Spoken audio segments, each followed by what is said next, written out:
2024 நாடாளுமன்ற தேர்தல் திருவிழா நிறைவடைந்து விட்டது. இந்திய வரலாற்றிலே இல்லாத அளவிற்கு தரம் தாழ்ந்து பேசிய ஒரே பிரதமர் நம்முடைய ஒன்றிய பிரதமர் நரேந்திரா தான். தரம் தாழ்ந்தது மட்டுமல்ல, சொந்த நாட்டு மக்களையே ஜாதி, மதம், இனம், மொழின்னு சொல்லிட்டு மக்களை பிளவுபடுத்தி பேசிய ஒரே பிரதமரும் ஒன்றிய பிரதமர் நரேந்திரா தான். உத்தரப்பிரதேசம், மகாராஷ்டிரா, பீகார், கர்நாடக மாநிலங்களில் வரலாறு காணாத தோல்வியை சந்திக்க போகிறது பாஜக. பாஜகவுக்கு அதிர்ச்சியை தரக்கூடிய இன்னும் பல மாநிலங்கள். தேர்தலுக்கு பிந்தைய கருத்து கணிப்பில் வந்த தகவல்கள், இது குறித்து தான் இந்த காணொலியில முழுமையா பார்க்க போறோம். மறக்காம மை சென்னை 360 சேனல் சப்ஸ்கிரைப் செய்வதோடு இந்த வீடியோவை உங்கள் நண்பர்களுக்கு ஷேர் செய்யுங்க. அது மட்டும் இல்லாம உங்களுடைய கருத்துக்களை இந்த காணொலியில பகிர்ந்து கொள்ளுங்கன்னு கேட்டுக்கிறேன். மை சென்னை 360 தோழர்களுக்கு வணக்கம். இந்திய நாடாளுமன்ற மக்களவை தேர்தலுக்கான 2024 தேர்தல் திருவிழா 7 கட்டங்களாக நடத்தி முடிக்கப்பட்டிருக்குது. சுதந்திர இந்திய வரலாற்றிலே இதுவரைக்கும் இல்லாத அளவுக்கு கடந்த 10 ஆண்டுகள்ல விலைவாசி உயர்வும் வேலை வாய்ப்பின்மையும் இந்த நாட்டில் தலைவிரிச்சு ஆடிட்டு இருக்குது. இது மட்டும்தான் நம்மளுடைய கையாளாகாத ஒன்றிய பிரதமர் நரேந்திரா அவர்களுடைய ஒரே ஒரு சாதனை. அவருடைய கையாளாகாத தனத்தால விலைவாசி உயர்வும் வேலை வாய்ப்பின்மையும் இந்த நாட்டில் மக்களை போட்டு வாட்டிட்டு இருந்திருக்குது. அது மட்டும் இல்லைங்க, இந்த நாடாளுமன்ற பரப்புரையில இதுவரைக்கும் இருந்த எந்த ஒரு இந்திய ஒன்றிய பிரதமரும் பாத்தீங்கன்னாக்கா தங்களுடைய தேர்தல் பரப்புரையில இந்த அளவுக்கு தரம் தாழ்ந்து பேசியவர்கள் யாருமே இல்லை. அதுலயும் குறிப்பா பாத்தீங்கன்னாக்கா மக்களை ஜாதியாகவும், மதமாகவும், இனமாகவும், மொழியாகவும் பிரித்து பிரச்சாரம் செய்தது பாத்தீங்கன்னாக்கா நம்மளுடைய ஒன்றிய பிரதமர் நரேந்திரா மட்டும்தான். இதுக்கு முன்னாடி இருந்த எந்த ஒரு இந்திய பிரதமர் செய்ததே இல்லை. 2014 நாடாளுமன்ற தேர்தலில் ஊழலை ஒழிக்க வந்த உத்தமன் நான் தான் அப்படின்னும், 2019 நாடாளுமன்ற மக்களவை தேர்தலில் இந்தியாவின் பாதுகாவலர் நான் தான் சொல்லிக்கிட்டோம். இந்தியாவின் பாதுகாவலர் நான் தான் என்று சொல்லி 56 இன்ச்சு மார்புடையவன் உலகமகா தலைவன் நான் தான் விஸ்வகுரு அப்படின்னு சொல்லிக்கிட்டு இருந்த ஒன்றிய பிரதமர் நரேந்திரா 2024 தேர்தல் தானும் தன்னுடைய கட்சியும் இந்த தேர்தல் தோற்கடிக்கப்பட்டு விடும் என்ற பயத்தின் காரணமாக தன்னையே கடவுளின் அவதாரமாக, கடவுளால் அனுப்பப்பட்டவராக சித்தரித்து பேச தொடங்கினாரு. தன்னையே கடவுள் சொல்லிக் கொள்கின்ற அளவுக்கு ஒன்றிய பிரதமர் நரேந்திரா தோல்வி பயத்துல கிறந்தாரு. முதற்கட்ட தேர்தல் ஆரம்பிக்கிறதுக்கு முன்னாடி வரைக்கும் பாத்தீங்கன்னாக்கா நான் இதை சொல்றது கொஞ்சம் கூச்சமா தான் இருக்கு. என்னைக்கு நான் சர்நேம சொல்லி எந்த ஒரு தலைவர்களுக்கும் சர்நேம சொல்லி குறிப்பிட்டதில்லை. ஆனா இந்த சூழல்ல அது சொல்ல வேண்டி இருக்குது. அது என்னன்னா நரேந்திரா பரிவார், அதாவது பாத்தீங்கன்னாக்கா மோடி பரிவார், அதாவது மோடி குடும்பம் அப்படின்னு சொல்லி வளர்ந்த பாரதம் 2047 நரேந்திரா கேரண்டி, மோடி கேரண்டி அப்படின்னு சொல்லிட்டு ரொம்ப பெருமைப்பட பேசிட்டு பிரச்சாரங்களை வெளியிட்டு இருந்தாங்க. 400 இடங்கள்ல வெற்றி பெறுவோம்னு சொல்லிட்டு நாடாளுமன்றத்துல கூப்பாடு போட்டாங்க. முதற்கட்ட வாக்குப்பதிவு முடிந்தோடனே தெரிஞ்சிடுச்சு ஒன்றிய பிரதமர் நரேந்திராவுக்கும் பாஜக கூடாரத்துக்கும் இந்திய மக்கள் தங்களுக்கு மிகப்பெரிய சம்மட்டி அடியாக தோல்வியை கொடுத்திருக்கிறாங்க அப்படின்னு சொல்லிட்டு அவங்க நடத்திய கள ஆய்வின் மூலமாவே தெரிந்து கொண்டு ரொம்பவே ஆட்டம் கட்டி போயிருந்தாங்க. அதாவது 56 இன்ச்சு பில்டிங் ஸ்ட்ராங்கா இருந்தது, பேஸ்மெண்ட் ரொம்ப வீக்காய் போய் ஒன்றிய பிரதமர் நரேந்திராவும் அவர் கூட இருக்க பாஜக கூடாரமும் பாத்தீங்கன்னா கதி கலங்கி போயிருக்காங்க. இந்த முறை பெரும்பான்மை கிடைக்கிறது மிகப்பெரிய கடினம். அதுலயும் குறிப்பா 200 தொகுதிகளை வென்றெடுக்கிறது பாஜகவுக்கு மிகப்பெரிய குதிரை கொம்பாதான் இருக்கும் அப்படின்ற நிலைமைக்கு தள்ளப்பட்டிருக்கிறாங்க. இந்த 2024 நாடாளுமன்ற தேர்தலில் யார் உண்மையான ஹீரோக்கள் அடித்து சொல்லலாம்னாக்கா ராகுல் காந்தி, பிரியங்கா காந்தி, தமிழ்நாடு முதலமைச்சர் திராவிட மாடல் நாயகன் திரு மு க ஸ்டாலின் அவர்கள், அண்ணன் தொல் திருமாவளவன் அவர்கள், அது மட்டும் இல்லாம இந்தியா கூட்டணியில் இருக்கக்கூடிய எல்லா கட்சி தலைவர்களுமே இந்த தேர்தலில் ஹீரோக்கள் தான். பாஜக அணியில் இருக்கிறது எல்லாமே ஜீரோக்கள் தான் அப்படின்னு உறுதியாக அடித்து சொல்லலாம். 10 வருடங்களாக ஆட்சி செய்து அரசியலமைப்பு சட்டத்தை குளறுபடி செய்து விசாரணை அமைப்புகளையும் அரசு இயந்திரங்களையும் முறைகேடுகளுக்கு உள்ளாக்கி இந்த இந்திய திருநாட்டை பல 100 ஆண்டுகளுக்கு பின்னுக்கு தள்ளி கொண்டு போயிருக்கிறது இந்த பாஜக அரசு. இன்னும் குறிப்பிட்டு சொல்லணும்னாக்கா தன்னுடைய சொந்த லாபத்திற்காக ஒட்டுமொத்த இந்தியாவையுமே ஒன்றிய பிரதமர் நரேந்திரா அடகு வச்சிருக்கிறாரு அப்படின்னு சொல்லலாம். வரலாறு காணாத விலைவாசி உயர்வு, வேலை வாய்ப்பின்மை, பெண்கள் பாதுகாப்பின்மை போன்ற காரணங்களால பாஜகவுக்கு ஆதரவாக இருந்த பல வட மாநிலங்கள்ல கூட இன்னைக்கு பாஜக மிகப்பெரிய பின்னடைவை சந்திச்சிருக்கு அப்படின்றத களத்துக்கே சென்று ஆய்வு நடத்திய அரசியல் கள திறனாய்வுகள் சொல்லக்கூடிய கருத்துக்களை நம்ம வெளிப்படையா பார்க்க முடியுது. இந்த நிலையில தான் 7 கட்ட தேர்தல்கள் நடந்து முடிஞ்சிருக்க சூழல்ல வெளிவர ஆரம்பிச்சிருக்கு. அதிலே வெளிப்படையா சொல்லியிருக்காங்க எந்தெந்த மாநிலங்களில் பாஜகவுக்கு மிகப்பெரிய பின்னடைவுகள் ஏற்படும் அப்படின்றத.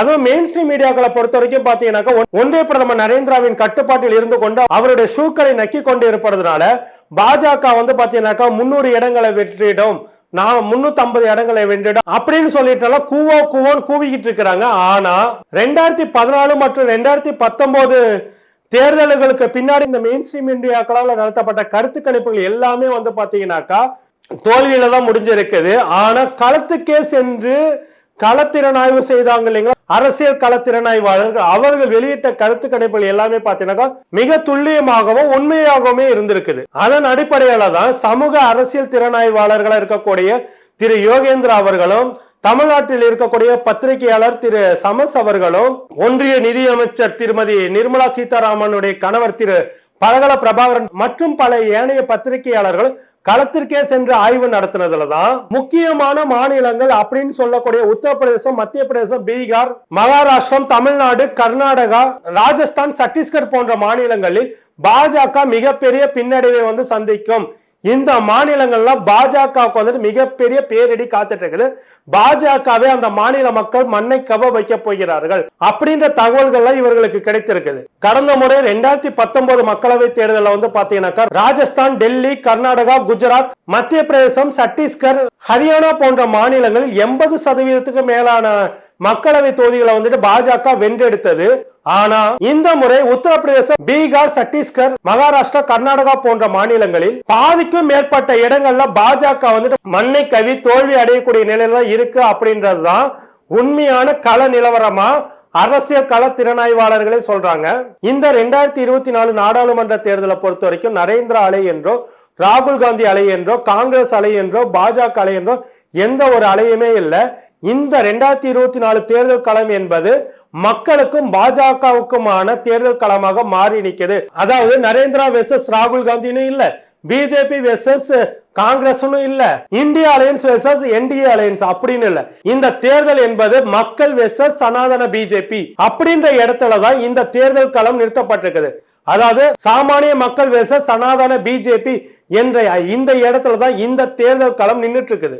வரலாறு காணாத வேலை வாய்ப்பின்மை மற்றும் விலைவாசி உயர்வால பாத்தீங்கன்னாக்கா உத்தரப்பிரதேசம், வெஸ்ட் பெங்கால், பீகார், மத்திய பிரதேசம், கர்நாடகா போன்ற மாநிலங்கள்ல இருக்கக்கூடிய இளைஞர்களும் பெண்களும் பாத்தீங்கன்னாக்கா ஒன்றிய பிரதமர் நரேந்திரா மீது மிகப்பெரிய கோபத்துல இருக்காங்க. இதையெல்லாம் கட்டுப்படுத்தாத ஒரு பிரதமர் பாத்தீங்கன்னாக்கா கோயிலுக்கு போய் சாமி கும்பிடறதுக்கும் தேர்தல் போயிட்டு எல்லைப்புறங்களை உட்கார்ந்துட்டு தியானம் பண்றதுக்கு தான் இந்த பிரதமர் இருக்கிறாரா அப்படின்ற ஒரு கோபம் எழும்பி இருக்குது மக்கள்கிட்ட. இந்த கோப உணர்வு முழுக்க பாத்தீங்கன்னாக்கா பாஜகவுக்கு எதிரான மிகப்பெரிய மக்களின் எதிர்ப்பலையா மாறி நிக்கிறதால அந்த எதிர்ப்பலை நிச்சயமாக இந்த பாஜகவை வாரி சுருட்டி கொண்டு போய் தள்ளிடும் அப்படின்னு கள ஆய்வாளர்கள் சொல்றாங்க. அரசியல் திறனாய்வாளர் திரு யோகேந்திரா அவர்கள் வட மாநிலங்கள் நடத்தின கள ஆய்வின்படி 100 பேரில் கருத்து கேட்கப்பட்டதுல அதுல ஒருத்தர் கூட புதிதாக பாஜகவுக்கு வாக்களிக்க போவதாக யாருமே சொல்லல அப்படின்றதும், 500 பேர்கிட்ட இதே மாதிரி கேட்டாக்கா 300 பேருக்கு மேலாக நாங்க இந்த முறை பாஜகவுக்கு ஓட்டு போட மாட்டோம் அப்படின்னு தான் சொல்லி இருக்கிறதாகவும், தப்பி தவறி கூட போன முறை காங்கிரஸ்க்கு ஓட்டு போட்ட இந்த முறை பாஜகவுக்கு ஓட்டு போட போற அப்படின்னு சொல்லிட்டு யாருமே சொல்லல. இதுதான் அங்க இருக்கிற உண்மையான நிலவரம் அப்படின்னு சொல்லிட்டு அரசியல் களத்திறனாய்வாளர் திரு யோகேந்திரா அவர்கள் நடத்திய கருத்து கணிப்புல தெரிய வருது. அது மட்டும் இல்லாம வட மாநிலங்கள்ல குறிப்பாக பாரதிய ஜனதா கட்சி பெரிதும் நம்பிட்டு இருந்த உத்தரப்பிரதேச மாநிலம் தான் அந்த கட்சிக்கு மிகப்பெரிய அதிர்ச்சியை கொடுக்க காத்துட்டு இருக்கு அப்படின்னு சொல்றாங்க.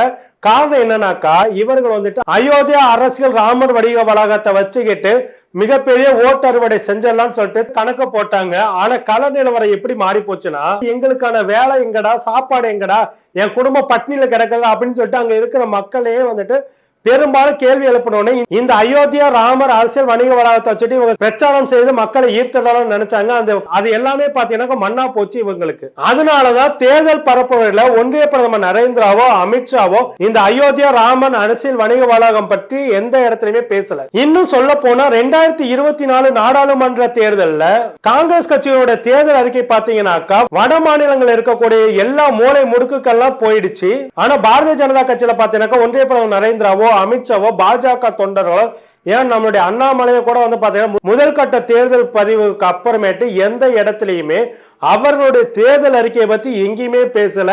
மதம், ஜாதி, மொழி இதை வச்சுக்கிட்டு பிரிவினைவாத பிரச்சாரம் மட்டுமே செஞ்சுட்டு இருந்தாங்க பாஜக. அந்த அளவுக்கு வட மாநிலங்கள் இவர்களுடைய தேர்தல் வாக்குறுதிகளை சொல்லி கூட பிரச்சாரம் செய்ய முடியாத அளவுக்கான பரிதாப நிலைக்கு பாரதிய ஜனதா கட்சி தள்ளப்பட்டிருக்குது. அது மட்டும் இல்லாம உத்தரப்பிரதேசம், ராஜஸ்தான், மத்திய பிரதேசம், சத்தீஸ்கர், ஜார்க்கண்ட், பீகார் போன்ற மாநிலங்கள்ல இந்துத்துவ அடிப்படையில் மக்கள் கணிசமான வாக்குகளை பாஜகவுக்கு தான் கொடுப்பாங்க அப்படின்னு சொல்லிட்டு என்று எல்லாருமே நம்பிக்கொண்டிருந்தாங்க. ஆனா இப்ப அந்த நம்பிக்கை வந்துட்டு சிதைஞ்சு போச்சு பாஜகவினருக்கு. காரணம் ஏற்கனவே சொல்ற மாதிரி இந்த விலைவாசி உயர்வும் வேலை வாய்ப்பின்மையும் பெண்கள் பாதுகாப்பு. குறிப்பா வந்து பாத்தீங்கன்னாக்கா உத்தரப்பிரதேச மாநிலங்கள்ல ஹத்ராஸில் நடந்த அந்த கொடுமைகள்லாம் வந்துட்டு உண்மையிலே யாராலையும் மறுக்க முடியாது. அங்க வந்துட்டு ஒடுக்கப்பட்ட சமூகத்தை சேர்ந்த பல பெண்கள் வந்து பாத்தீங்கன்னாக்கா அங்க வந்துட்டு பாதுகாப்பு இல்லாத நிலைமையில தான் இருக்கிறாங்க அப்படின்றது நமக்கு வந்து கடந்த காலங்களில் வந்த செய்திகள் மூலமா தெரிஞ்சுக்கலாம். அந்த அளவுக்கு அங்க பெண்களின் பாதுகாப்பு, ஒடுக்கப்பட்ட பெண்கள் அங்க எந்த பெண்களுக்குமே பாதுகாப்பு இல்லாத நிலைதான் இருக்குது. ஒரு மாரல் போலீசிங்க வச்சுக்கிட்டு பெண்களை வந்துட்டு ரொம்ப ஒரு அருவருக்கத்தக்க விதத்துல இருக்குது அப்படின்னு சொல்லிட்டாலாம் அங்க இருந்த கள நிலவரங்களை தெரிவிக்குது. இதனாலதான் வந்து பாத்தீங்கன்னாக்கா அங்க இருக்க மக்கள் ஹிந்துத்துவம் அப்படின்ற ஒரு மனநிலையில இருந்து வெளியே போய் வளர்ச்சி, வேலை வாய்ப்பு, பெண்கள் பாதுகாப்பு அப்படின்ற விஷயங்கள்லாம் முன்னெடுத்து, ஏன்னா இந்த மாநிலங்கள்ல இருந்துதான் பசங்கள்லாம் இன்னைக்கு தாரையா வந்துட்டு வேலை வாய்ப்புக்காக பொழப்ப தேடி ஒவ்வொரு மாநிலங்களுக்கும் மாறி மாறி போயிட்டு தமிழ்நாடு உள்ளிட்ட வளர்ந்த மாநிலங்களுக்குள்ள வந்துட்டு வேலை வாய்ப்புக்காக தஞ்சம் அடைஞ்சிட்டு இருக்காங்க. இது எல்லாமே வந்து பாத்தீங்கன்னா அங்க இருக்க பெற்றோர்கள் மனசுல எங்க பிள்ளைங்களை இப்படி வந்துட்டு அலைய விட்டுட்டீங்களா, படிக்க விடாம அலைய விட்டுட்டீங்களா அப்படின்ற ஆதங்கம் எல்லாம் வெளிப்பட்டு இருக்குது. அதனாலதான் அந்த மக்கள் வந்துட்டு பாத்தீங்கன்னாக்கா அந்த ஹிந்துத்துவ உணர்வை கொஞ்சம் தள்ளி வச்சுக்கிட்டு இப்போதைக்கு தங்களுக்கான கல்வி, வளர்ச்சி, வேலை வாய்ப்பு இந்த விஷயங்களுக்கு முக்கியத்துவம் கொடுக்கிற விதத்துல அவர்களுடைய மனநிலை மாறி இருக்குது. இதுக்கு இன்னொரு முக்கியமான காரணம் வந்து பாத்தீங்கன்னாக்கா அந்த அளவுக்கு சமூக வலைதளங்கள்லயும் இந்திய கூட்டணி கட்சியினர் மிகப்பெரிய அளவுக்கு வேலைகளை செஞ்சிருக்கிறாங்க. சமூக வலைதளங்கள் மூலமா தான் ஒன்றிய பிரதமர் நரேந்திராவும் அமித்ஷாவும் என்ன பேசுறாங்க, என்ன மாதிரி நடந்து கொள்கிறார்கள் அப்படின்றது. அதே நேரத்தில் ராகுல் காந்தி, பிரியங்கா காந்தி மற்றும் இந்திய கூட்டணி கட்சியோட தலைவர்கள் என்ன பேசுறாங்க, எப்படி மக்களிடம் நடந்து கொள்கிறார்கள், என்ன மாதிரியான வாக்குறுதிகள் கொடுக்கறாங்க அப்படின்ற பிரச்சாரங்கள்லாம் மிக வேகமாக சமூக வலைதளங்கள் மூலமா மக்கள்கிட்ட போனதோ அந்த மாநிலங்களில் இருக்கக்கூடிய ஹிந்துத்துவ மனநிலையில் இருக்கக்கூடிய மக்கள் மனசுல மிகப்பெரிய மாற்றத்தை, தாக்கத்தை ஏற்படுத்தி இருக்குது. உத்தரப்பிரதேசம் போன்ற மாநிலங்கள்ல வந்து பாத்தீங்கன்னாக்கா பாஜக, RSS தொண்டர்கள் தான் அவங்களுக்கு தேர்தல் சொன்னாலே வந்துட்டு மிகப்பெரிய கொண்டாட்டம், அதை ஒரு திருவிழா போல நடத்தி தங்கள் கட்சி வேட்பாளர் வந்துட்டு வெற்றி பெற வைப்பாங்க. ஆனா இந்த முறை என்ன இருக்குனாக்கா சமூக அரசியல் திறனாய்வாளர் திரு யோகேந்திர அவர்கள் அங்கே சென்று கருத்து கணிப்புகளை வந்துட்டு கேட்ட போது பல RSS மற்றும் பாஜக தொண்டர்கள் நேரடியாக சொன்ன விஷயம் என்னன்னு பாத்தீங்கன்னாக்கா நரேந்திராவும் அமித்ஷாவும் இந்தியாவையே விற்று விடுவார்கள், அவர்கள் அவர்களுடைய நண்பர்களான அதானி மற்றும் அம்பானி வந்துட்டு பணம் சம்பாதிச்சு அவர்கள் கொழுக்கிறதுக்காக இவர்கள் வந்துட்டு கொள்கைகளை வந்துட்டு காற்றில் பறக்க விட்டுட்டாங்க. அது மட்டும் இல்லாம இந்தியாவை விற்று தீர்த்துட்டாங்க.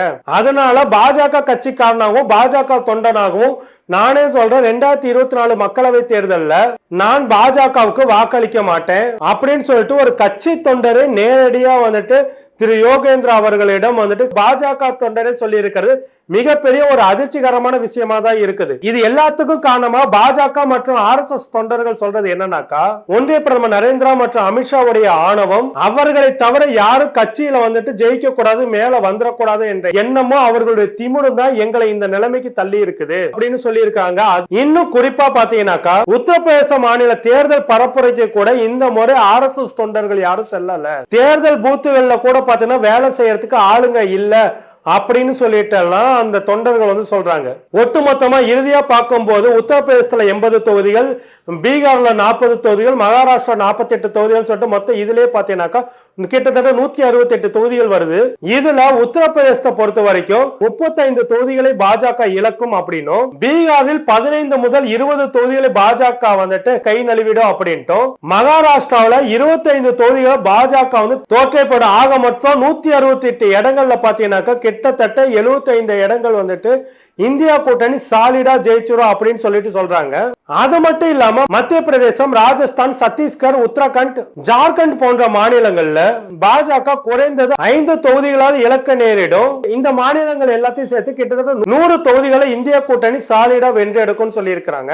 அது போல கர்நாடகா, டெல்லி, பஞ்சாப், ஹரியானா மாநிலங்கள்ல பாஜக மிகப்பெரிய தோல்வியை சந்திக்கும்னு சொல்றாங்க. 2019 நாடாளுமன்ற தேர்தல் படி கிட்டத்தட்ட 60 முதல் 100 தொகுதிகள் வரைக்கும் பாத்தீங்கன்னாக்கா பாரதிய ஜனதா கட்சி வெற்றி பெற்றது.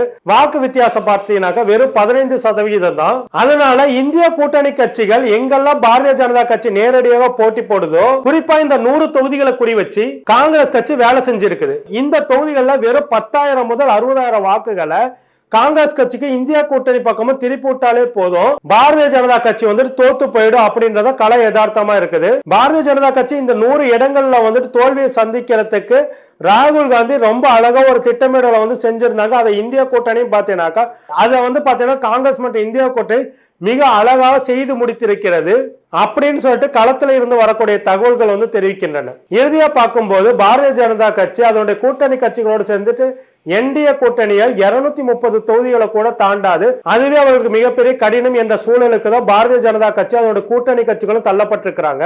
இதுவே தேர்தலுக்கு பிந்தைய கருத்து கணிப்புகளாக இருக்குன்னு சொல்லிட்டு பல்வேறு நிபுணர்களும் கருத்துக்களை தெரிவிச்சிட்டு இருக்காங்க. எது எப்படினாலும் சரி, ஜூன் 4ஆம் தேதி மதியம் 2 மணி வரைக்கும் பொறுத்திருந்த பார்ப்போம். தொடர்ந்து மை சென்னை 360 சேனலுக்கு சப்ஸ்கிரைப் செய்வதோடு இந்த வீடியோவை உங்களுடைய நண்பர்களுக்கு ஷேர் செய்ய, கூடவே மறக்காம கமெண்ட் செக்ஷன்ல உங்க கருத்துக்களை தெரிவிங்கன்னு கேட்டுக்கிறோம். நன்றி, வணக்கம் தோழர்களே. சுபாஷ் சந்திர போஸ் தான் இந்தியாவினுடைய முதல் பிரதமர் என்று ஒரு பைத்தியம் நேஷனல் மீடியாவில் உளருது.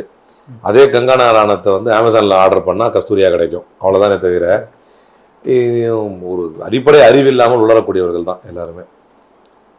இந்த இப்போ வந்து இந்தியா பாகிஸ்தான் பிரிவினை என்பது சட்டவிரோதமானது, இந்தியா பாகிஸ்தான் பிரிவினை என்பது வன்முறையால் நடந்தது, இந்தியா பாகிஸ்தான் பிரிவினை என்பது வம்பு செய்து வாங்கினார்கள் என்று சொன்னால் அது கண்டிக்கப்பட வேண்டியது. கருத்து வேறுபாடு இருக்கிறதா என்றால் இந்தியாவில் வாழ